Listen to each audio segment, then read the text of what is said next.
So I'm gonna make a series of videos helping you navigate some of these tools that you'll need for Canvas and for Google Docs to make things a little bit easier. They're for your reference. I'll have them posted in any of the classes that you have with me, and you'll be able to access them, look at them with your parents, and hopefully it will help you solve any problems that you may run into while you are doing virtual learning. The first step is going to be logging into NCEdCloud. I go to NCEdCloud enough where I have it on one of my home screens, and all of you have been in school long enough to know that you go to my.ncedcloud.org, and there you're going to put in Rapid Identity,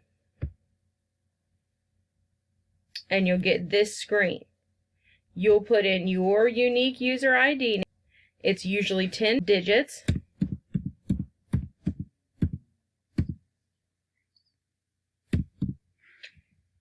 And then you'll put in your password.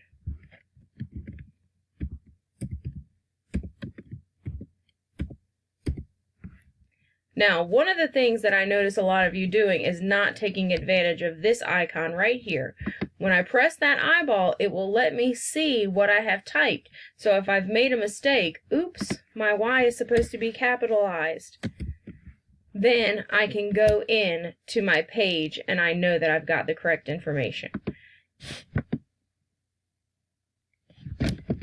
Once you get into NCEdCloud, you'll have all of the applications that are available to you on your screen.